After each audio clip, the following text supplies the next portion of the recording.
사랑하는 한인연합교회 교우 여러분, 오늘은 2월 21일 사순절 첫 번째 주일입니다.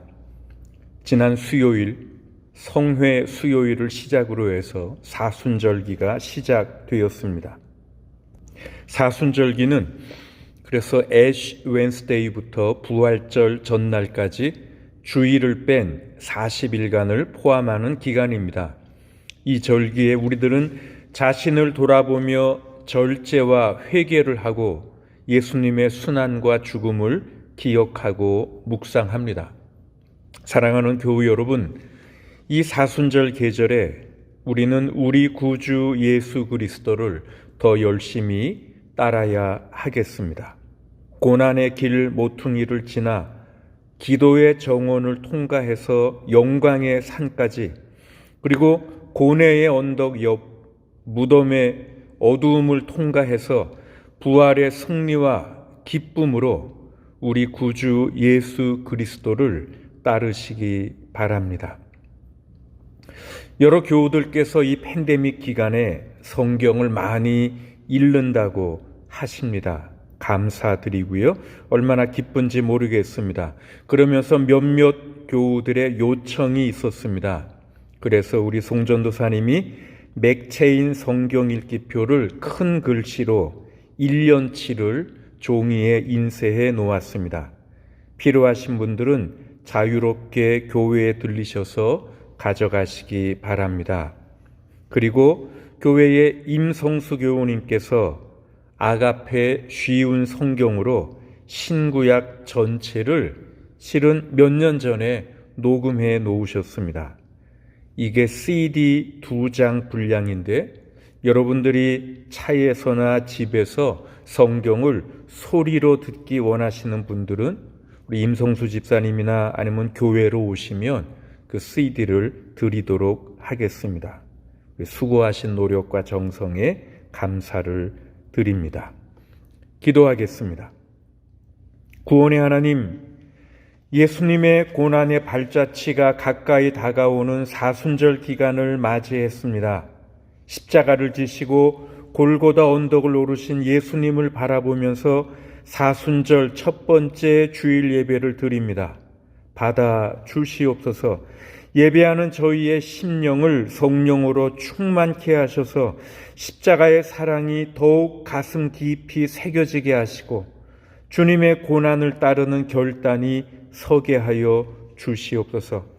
온 삶을 통해 하나님의 사랑을 전해주신 예수님 귀한 이름으로 기원하옵나이다.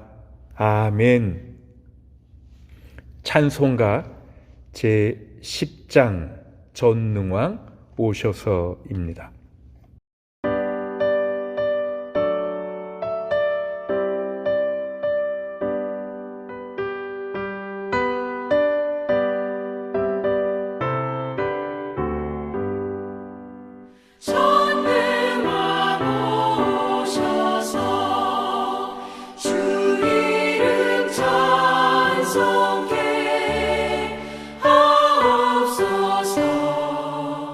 영광과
오늘 하나님 말씀은 마가복음 1장 9절에서 15절 말씀입니다. 사순절 첫째 주일 복음서 말씀입니다. 그 무렵에 예수께서 갈릴리 나사렛으로부터 오셔서 요단강에서 요한에게 세례를 받으셨다. 예수께서 물속에서 막 올라오시는데 하늘이 갈라지고 성령이 비둘기같이 자기에게 내려오는 것을 보셨다. 그리고 하늘로부터 소리가 났다. 너는 내 사랑하는 아들이다. 내가 너를 좋아한다. 그리고 곧 성령이 예수를 광야로 내보내셨다. 예수께서 40일 동안 광야에 계셨는데 거기서 사탄에게 시험을 받으셨다. 예수께서 들짐승들과 함께 지내셨는데 천사들이 그의 시중을 들었다. 요한이 잡힌 뒤에 예수께서 갈릴리에 오셔서 하나님의 복음을 선포하셨다. 때가 찼다. 하나님의 나라가 가까이 왔다. 회개하여라. 복음을 믿어라. 이것은 하나님 말씀입니다. 아멘. 미국의 작가이며 사전 편찬자였던 윌프레드 펑크라는 사람이 하루는 영어에서 가장 표현력이 뛰어난 단어 10개를 나열해 달라는 요청을 받았습니다. 그래서 그 요청을 받고 이 윌프레드 펑크가 다음과 같은 대답을 했습니다. 10 most expressive words라는 건데요. 가장 쓰라린 단어는 alone, 혼자라는 말이다. 그리고 가장 경건한 단어는 어머니이다. 가장 비극적인 단어는 죽음이다. 가장 아름다운 단어는 사랑이다. 가장 잔인한 단어는 복수라는 말이다. 가장 평화로운 말은 고요함이다. 가장 슬픈 말은 잊혀진이라는 말이다. 가장 따뜻한 말은 우정이다. 가장 차가운 말은 아니요, no라는 말이다. 그리고 가장 위안이 되는 말은, 가장 위로가 되는 말은 faith, 믿음이다. 그렇게 10가지 단어를 나열했습니다. 여러분은 이 목록을 어떻게 생각하시는지요? 이 윌프레드 펑크라는 사람의 이 10가지 목록에 동의하십니까? 우리들이 꼭 이 목록을 따를 필요는 없습니다.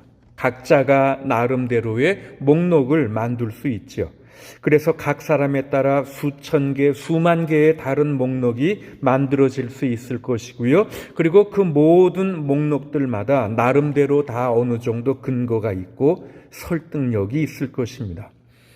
그런데 저는 오늘 윌프레드 펑크가 우리들에게 가장 위안을 주는 말로 faith, 믿음을 고른 것에 주목하고 싶습니다.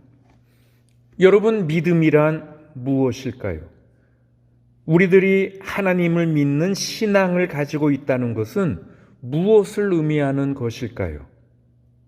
신앙이라는 것, 믿음이라는 것은 하나님께서 우리 인간의 이성 능력, 추리 능력을 뛰어넘어서 우리들에게 진리를 말씀해 주실 수 있다는 사실을 인정하는 것을 의미합니다.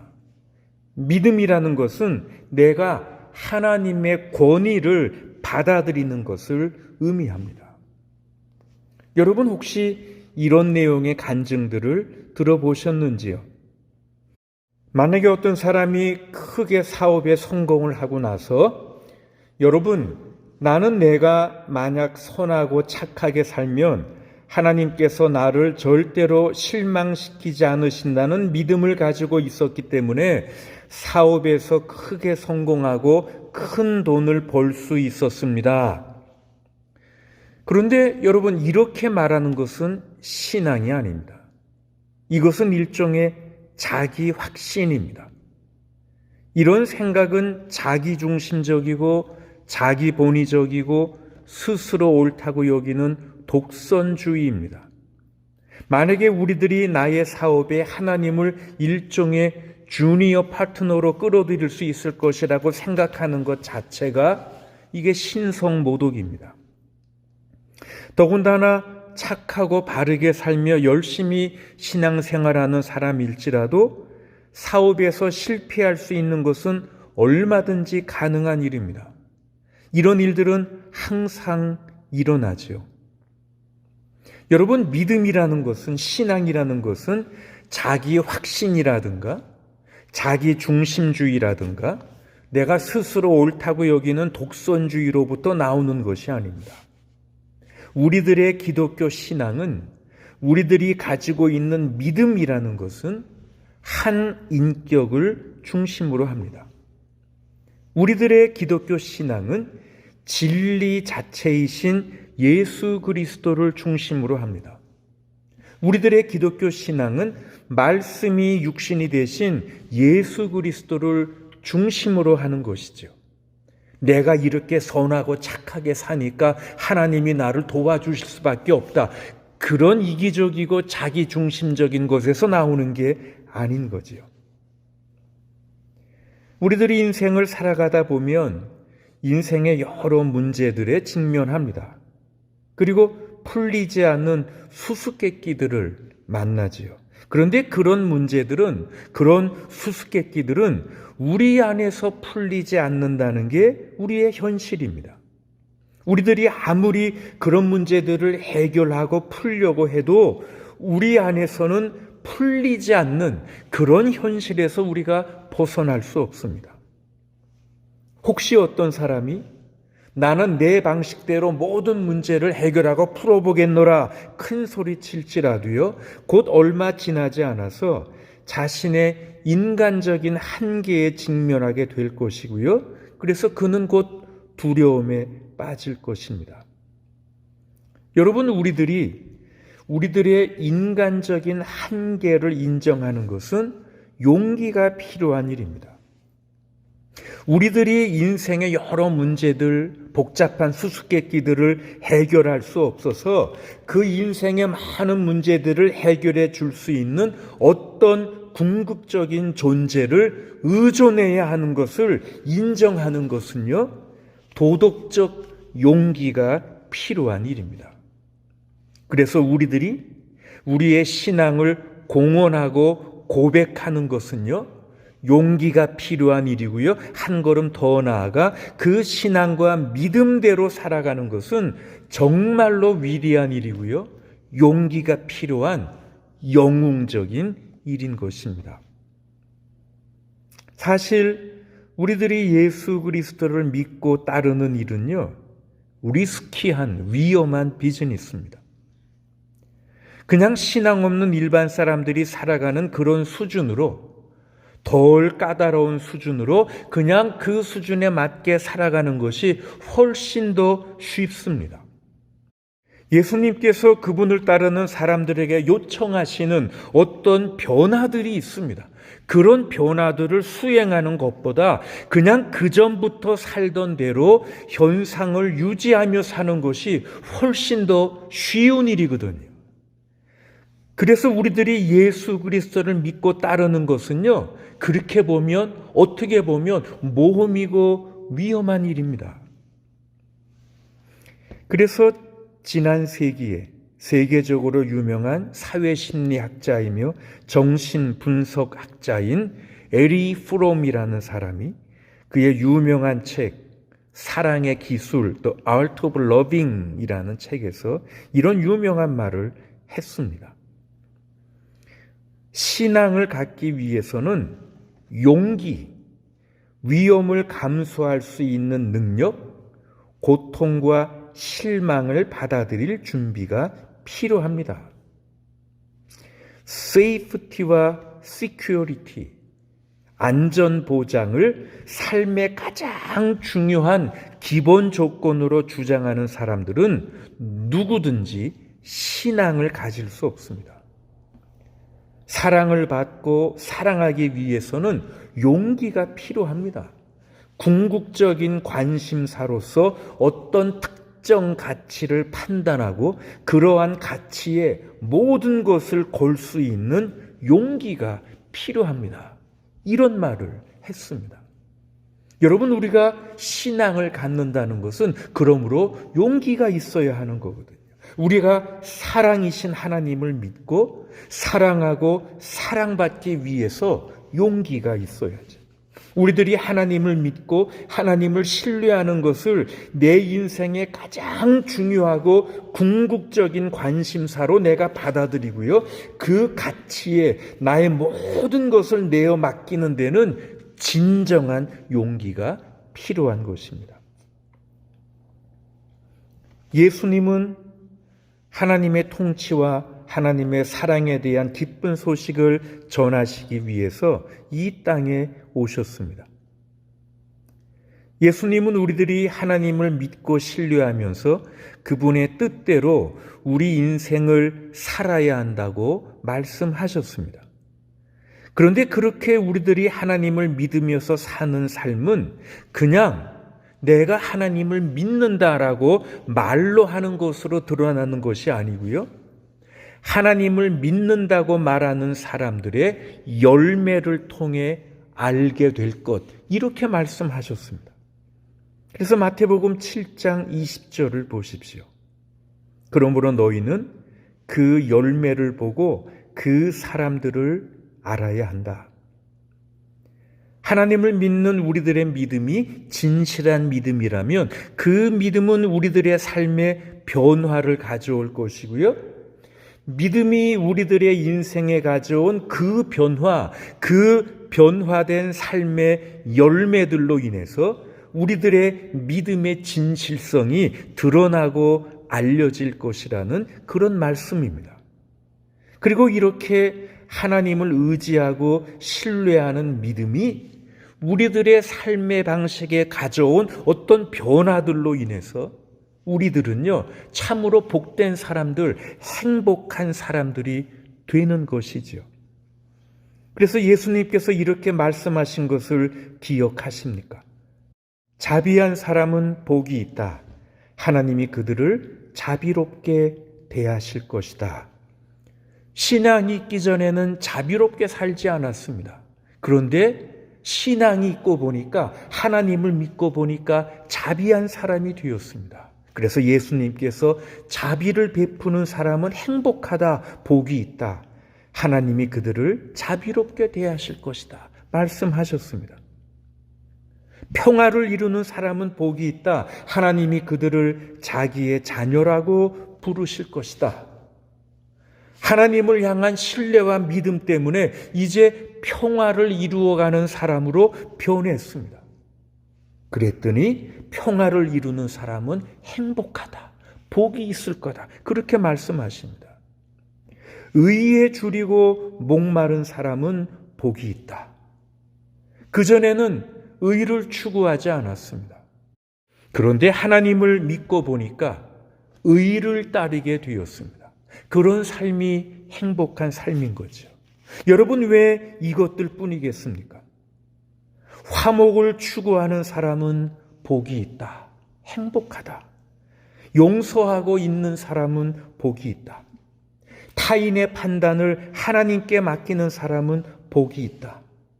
내 삶을 위한 하나님의 계획, 하나님의 청사진을 신뢰하면서 사는 사람은 행복하다, 복이 있다. 여러분, 나의 인생을 위한 하나님의 디자인, 하나님의 청사진, 그 하나님의 계획에 내가 믿음과 신뢰를 두고 그 뜻대로 살아갈 때 나는 참으로 행복할 것입니다. 그 믿음이 나에게 행복을 가져다 주고요. 그 신앙이 나에게 삶의 보람과 성취를 가져다 줄 것입니다. 그 믿음이 나의 삶을 하나님이 원하시고 기대하시는 아름답고 의미 있는 그런 인생이 되게 할 것이지요. 이런 의미에서 제가 지금 설교 초반에 소개한 이 윌프레드 펑크가 말한 대로 우리에게 가장 위안을 주는 단어가 신앙이다, 믿음이다 라고 하는 것입니다. 한 달 전에 미국 프로야구에서 755개의 홈런을 쳤던 행크 애런이 세상을 떠난 기사를 보았어요. 그 사람이 유명한 것은 1974년에 그때까지 깨지지 않았던 베이브 루스의 홈런 기록을 깼기 때문이죠. 이 베이브 루스가 714개의 홈런을 쳤습니다. 근데 이 행크 애런이 1974년에 그 기록을 깰 것 같으니까 그때 많은 백인 우월주의자들이요, 너 같은 검둥이가 위대하신 베이브 루스의 기록을 깬다면 너와 네 가족들을 모두 죽여버리겠다, 그런 협박 편지들을 많이 보냈다고 하더라고요. 그런데도 이 행크 애런이 그의 홈런 기록을 깼지만 아직 많은 사람들 머릿속에 미국 야구의 홈런 왕이라고 하면 베이브 루스가 남아 있습니다. 제임스 무어라는 사람이 쓴 책에 보면요, 이 베이브 루스에 대한 이런 이야기가 나옵니다. 이 베이브 루스가 야구 선수로서의 능력이 쇠퇴기에 접어들었는데도 오랫동안 선수 생활을 했습니다. 타율뿐 아니라 당연히 홈런 개수도 많이 줄어들었고요.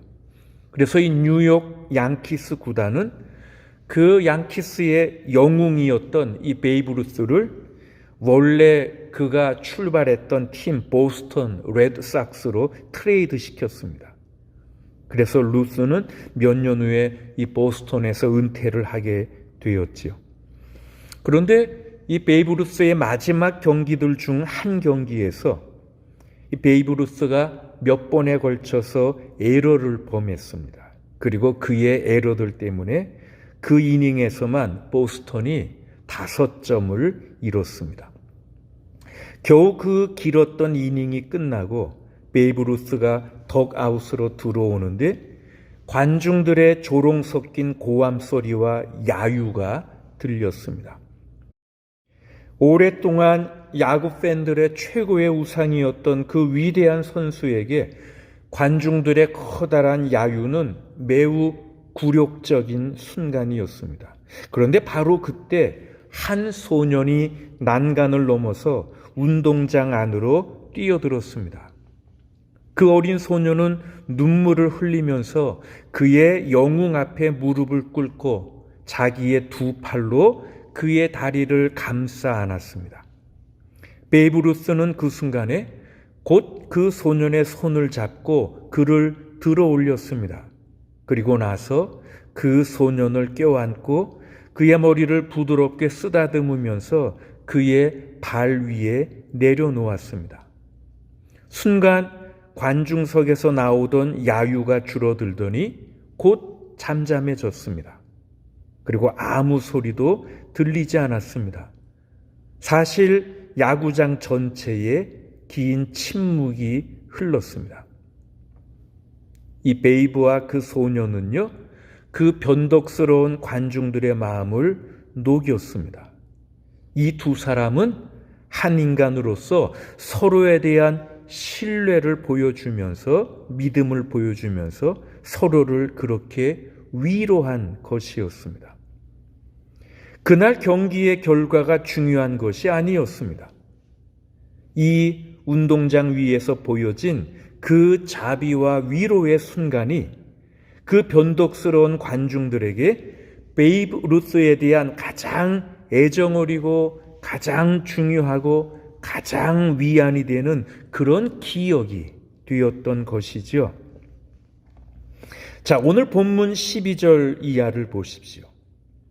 그리고 곧 성령이 예수를 광야로 내보내셨다. 예수께서 40일 동안 광야에 계셨는데 거기서 사탄에게 시험을 받으셨다. 예수께서 들짐승들과 함께 지내셨는데 천사들이 그의 시중을 들었다.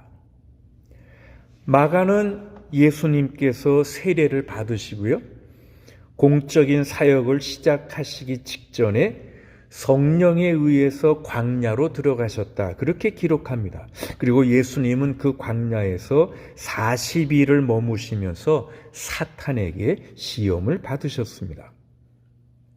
이 악마는 이 세상이 제공할 수 있는 모든 것들, 예를 들면 부라든가 권력이라든가 명성이나 칭찬들을 예수님이 충분히 가지실 수 있을 것이라고 유혹했습니다. 그리고 그런 것들을 얻기 위해 단지 예수님이 해야 할 것이라곤 자신의 삶과 사역에 대한 하나님의 뜻을 등지는 것뿐이었습니다.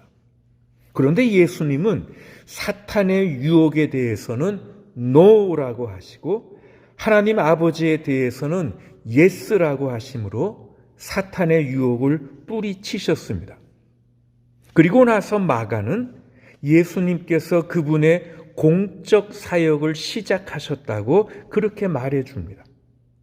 14절 보면 요한이 잡힌 뒤에 예수께서 갈릴리에 오셔서 하나님의 복음을 선포하셨다. 때가 찼다. 하나님의 나라가 가까이 왔다. 회개하여라. 복음을 믿어라. 그리고 우리들이 그 이후 부분을 계속 읽어보면 예수님은 그분의 가르치심과 행하시는 것으로 인해서 깜짝 놀란 많은 군중들을 모으기 시작하셨어요.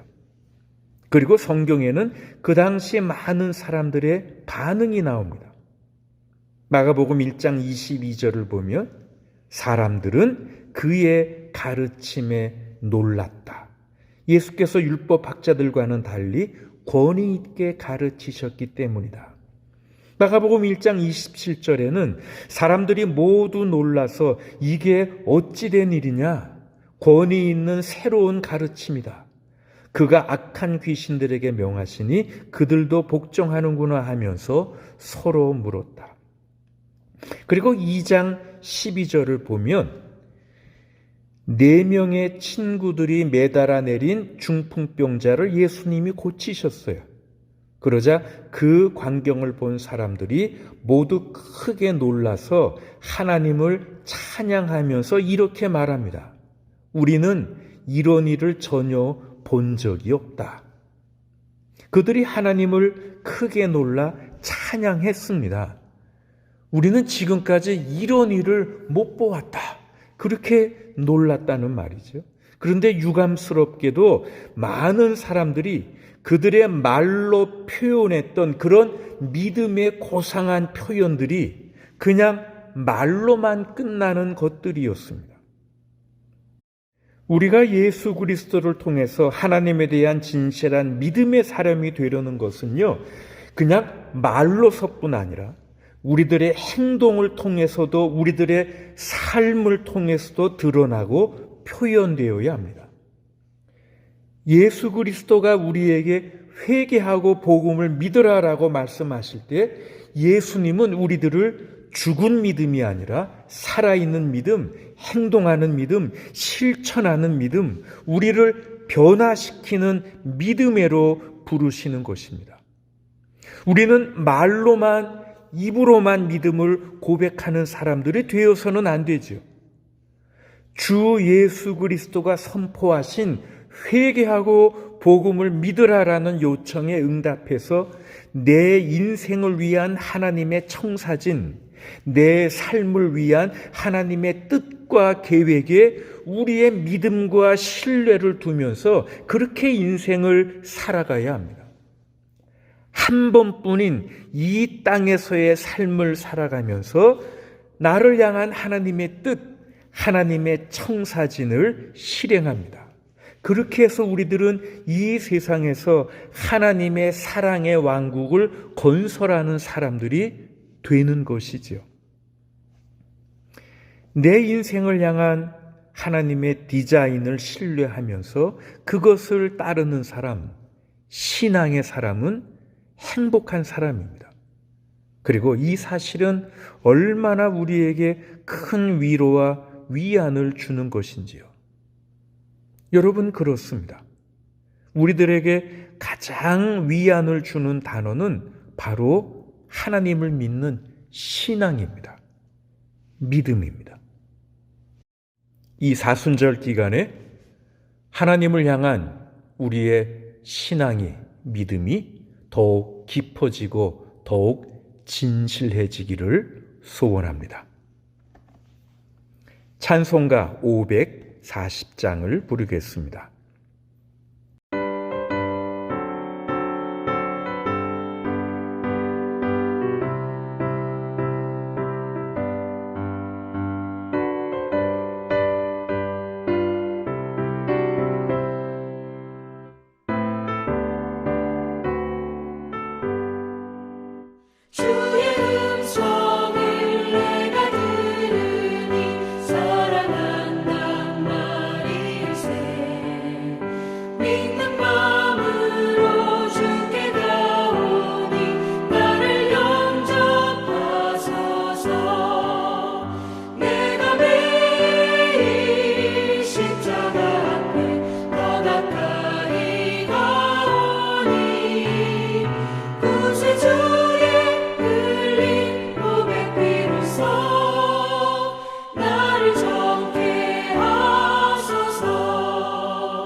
주의 보좌로 나아갈 때에 어찌하니 기쁠까.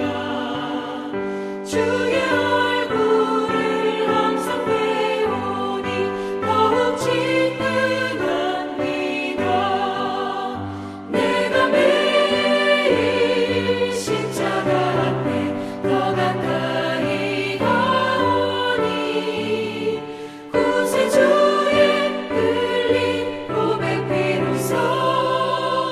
나를 정케 하소서.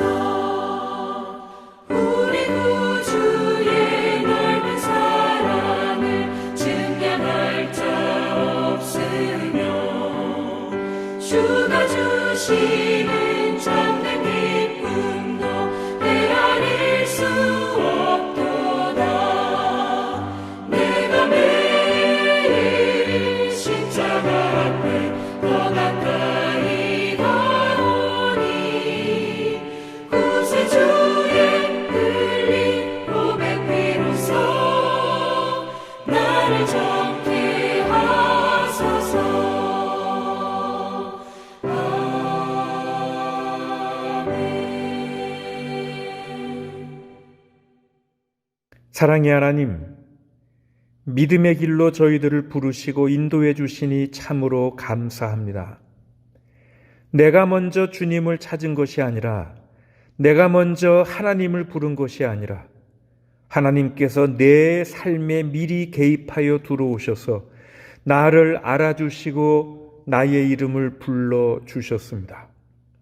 회개하고 하나님의 복음을 믿으라는 예수님의 선포에 아멘으로 응답하여 이렇게 믿음을 가진 사람으로 신앙인으로 섰사오니 하나님 우리들을 있는 모습 그대로 받아 주시옵소서. 상하고 고장나고 모난 부분들을 고치시고 주님의 사랑의 손으로 회복시켜 주시옵소서. 그래서 하나님의 뜻을 나의 뜻으로, 하나님의 계획을 나의 계획으로 삼아 하나님의 디자인대로, 하나님의 청사진대로 살아가게 하여 주시길 소원하고 바랍니다.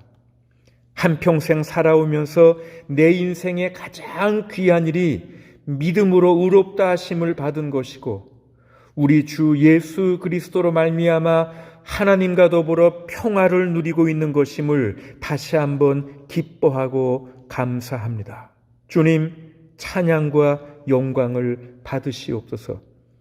이 사순절 기간에 늘 말씀의 거울에 자신을 비춰보며 부족함을 발견할 때마다 간구하고 묵묵히 고난의 길을 걸어가신 예수님을 따르기로 다시 한번 결심케 하옵시고 말씀과 기도 생활을 통해 그리고 사랑의 섬김과 실천을 통해 주님 십자가 앞으로 더욱더 나아가는 우리 모두가 되게 하여 주시옵소서. 속히 팬데믹이 끝나고 온 성도들이 한자리에 모여 힘차게 찬양하며 예배드릴 날을 소망하오니 하나님의 때에 하나님의 방법으로 이루어 주시옵고 교우들의 가정과 생업에 그리고 자녀들의 앞날에 크신 은총과 복을 내리어 주시옵소서. 십자가 길을 걸어가신 주님, 예수님 감사합니다. 사랑합니다. 이제는 우리 주 예수 그리스도의 은혜와 아버지 하나님의 크신 사랑과 성령님의 사귐과 치유하심이 사순절 기간을 보내는 모든 교우들 위해 지금부터 영원토록 함께 하시기를 간절히 축원하옵나이다. 아멘.